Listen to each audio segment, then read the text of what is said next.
So we already have discussed the important parameters.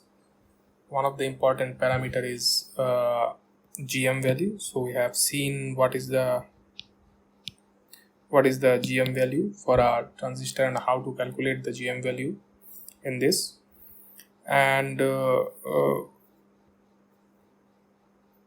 value of GM, which is QIC by KT.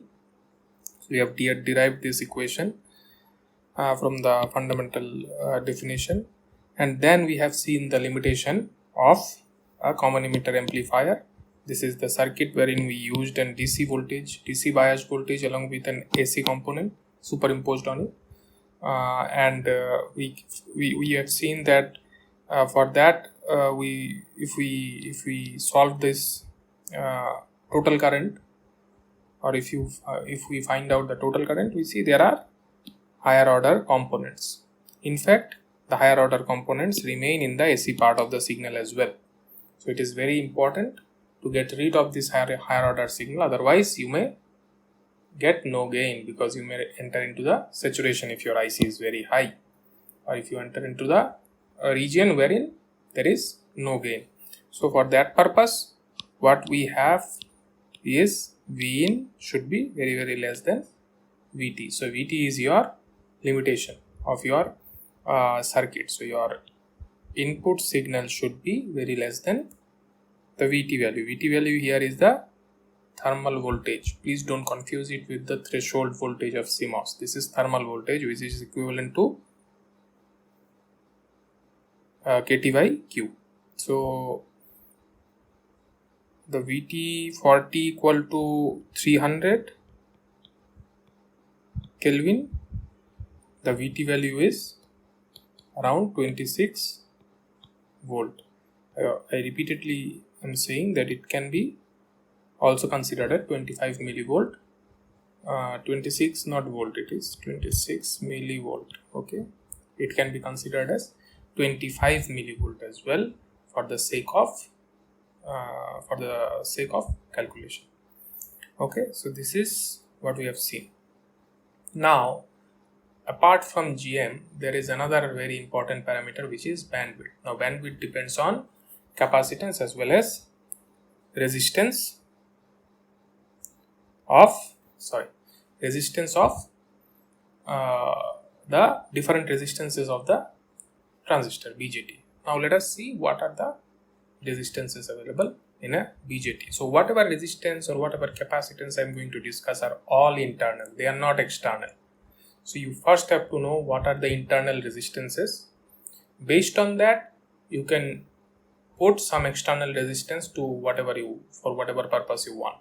But the internal resistance and capacitances are device specifications that cannot be changed once your device once your IC has been packaged. Okay, so these values are very important, and we should know what are those values and what are the parameters that influences those values. Let us start with input resistance. Now, what is input resistance? For example, say this is your circuit and this is the input resistance. Okay, input resistance. So however, here we define it as R pi. So just for the sake of understanding, I have kept it R in. So if this is the input resistance, what value do you expect this input resistance should be? Should it be very low or should it be very high? Say this input resistance is very low. What will happen? Whatever current is coming will come here and will ground. If there is a ground, will go to the ground. You will not receive anything into the circuit. So ideally this input resistance should be very high, say infinite. But whether it is possible or not, let us see. So it should be very high. That thing we understood.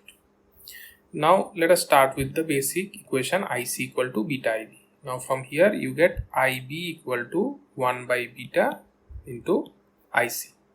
Simple equation. Now similarly, you can also say delta IB equal to DDIC of IC by beta, that is IC by beta into delta IC. You understand what is this? Similar, this is how we write the partial differential equation. So you are saying delta IB by delta IC, which we can write DIB by DIC. Okay, now you would have taken this in the other side, so it will be delta IC in this side. Once you take it to the other side, right hand side, and replace the value of IB with this, so you will get DDIC is equal to IC by beta into delta IC. Now it is clear, right? Now say for AC, we define beta as beta 0. What is beta? Beta was current gain. Now for AC, we define this as beta 0, which is small signal current gain. Now this is equal to delta IC by delta IB. Simple. Output current by input current.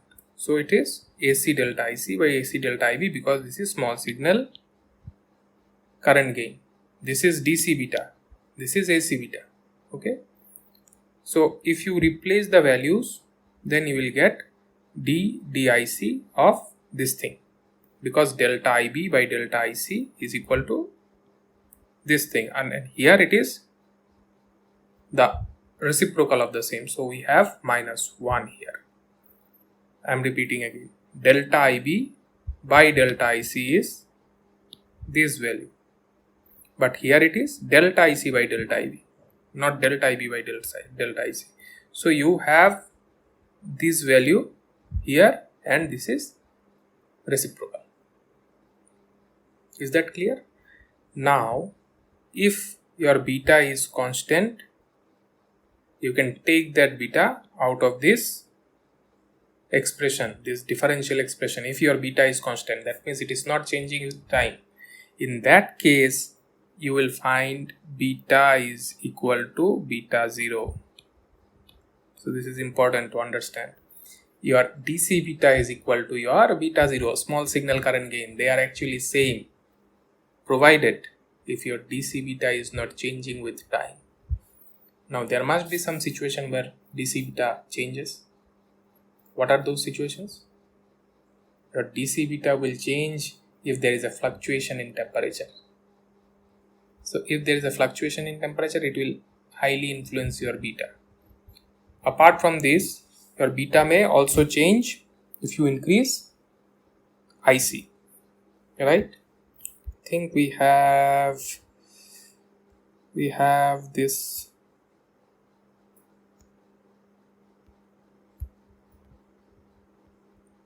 Okay, so beta will change if you have if your temperature changes. So we will make sure that beta is not changing with time. So further, if you increase IC, your beta should increase. It will be constant for some time, roughly, and then it will decrease. Okay, so we will work in that constant region, because we don't want another term to come again and play its role. So we will make sure that our beta is constant. Okay,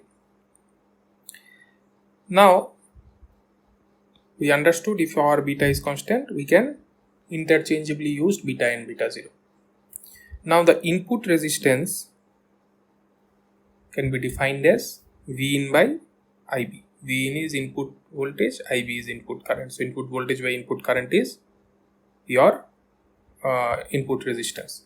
Now we can write this as V in by IC into beta 0. You can also write beta here. As I have said, these two are equal if beta is constant. Okay, now if you replace the value of IB using this, because IC equal to beta IB, right? Now what will be IB? This is IC by beta, so you will find this expression, and V in by IC is equal to GM. So you will get beta 0 is equal to R pi GM. This is an important expression.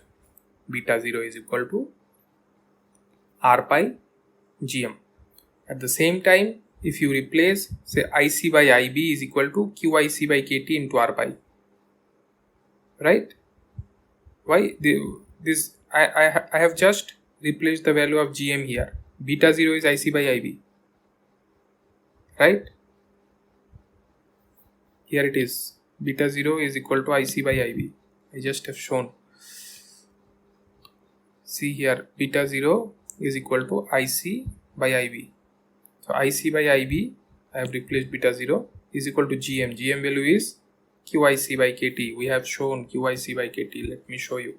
GM is QIC by KT. We have shown. So, and this is R pi. So this is also equal to capital IC by capital IB. Okay. So you can see this IC will cancel out from both sides. So your R pi will become KT by QIB. So this is also important. If you know IV value, this input current, you'll get to know what is the value of your input resistance. At the same time, if you know these things are all known, right? Beta 0 is known, GM is known. How you know GM? You know GM because you know IC, you know biasing current, and GM is QIC by KT. So if you know IC, you know GM, right? So this is the relation. You know R pi input resistance if you know GM value and beta value. Even if you know the the base current, you know the value of R pi. So this is what is your input resistance. So your input resistance depends on IB as well as IC. So both will influence the input resistance. Of course, T is a function everywhere, but we are considering T to be is equal to 300 Kelvin. That is why I said that if T is changing, your beta will also change. Your beta value will also change. Because IC, IB all will change and your beta value will also vary. And at that time, beta and beta 0 will not be same. But we will operate in a domain where where beta is constant. The next thing which is important is output resistance. We have seen the input. Now let us see the output resistance. Output resistance I already have discussed previously from output characteristics. If you extend this output characteristics towards negative side of the VC, you will find it is touching VC at VA, which is early voltage. Now if you have early voltage and you know the bias current, say here, say this is VC1, okay, and say this is IC1. So you will have, you know the slope, okay. So this slope of this line is actually denoting your output resistance. So your output resistance will be, V equal to IR. So R will be V by I. Here V is VA and I is IC1, right? IC1, this one, biasing current. So your output resistance is also a function of biasing current. So biasing current is very important. Everywhere you will find it is influencing your parameters. However, one may argue that this should be VA plus VCU1, right? This is the total length, VA plus VCU1. However, I told previously also in one slide, we can neglect this. If you have because this VA value will be say 50 volt, 100 volt. Okay, so this will be say 1 volt, 1.5 volt. So you can neglect VC1. Actually, we don't need a very specific number in circuits. We should get an idea of the values. Once we have the ideas, we can work with that. We don't need what is the precision, say after 2 decimal point, after 3. That precision we don't need. Maybe in physics it is required. People will not allow you to assume everything. But here, what we need is how fast you can calculate while you are designing a circuit. You have VA value given. You know what is the current where you want to bias your circuit. Okay, the output resistance will be something like this. Now if you use VC1 and etc., it will maybe give you an 1% change of what you have predicted, but that actually doesn't matter. So this is the speciality of circuit design. How fast you can get an estimate of the different parameters. Estimation is very important rather than precision. In calculation, I am saying. Okay. Estimation is very important, but that estimation should be very good estimation, should not be random. Okay, so here VC1 can be neglected because every time VC1 value will be significantly less than VA value. But if it is a very bad device, then it is difficult. Then it is different. Okay, then the case will be difficult. But for any commercial device, you don't need to care. Then there is another resistance which is known as collector base resistance. This is base collector resistance. Okay. Now, what is this resistance? If you look at the circuit, I mean here, your base, collector and emitter, your base and collector is not connected actually, which is a good approximation, because your base collector, remember you are operating in active region, right? Once you are operating in active region, your base collector junction should be sufficiently reverse biased. So the current through this will be very, very less. If you consider a diode, this part a diode, what is the current in the reverse bias? Very less, maybe picoampere or something, nanoampere. If it is a very good diode, ideally it should be 0. So basically these two parties not connected. However, if you look at this junction, there might be some physical resistance that is present. Ideally it's infinite, it's very high, but practically it is not that high. So you have a resistance sitting between base and collector. Even if you don't like it, it is there. You have to take this into consideration if required. So for that purpose, you should know what is the value. Now, if you change V in, VBE will change. If you change V in, VCB will also change. Now, the voltage VC also will change if you change the input current IB. Okay, IB is the input current, VC is the voltage in the output, right? So it is dependent on IB.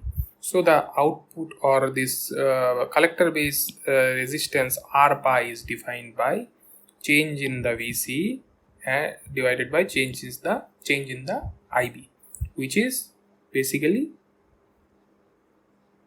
will give you VC divided by IC.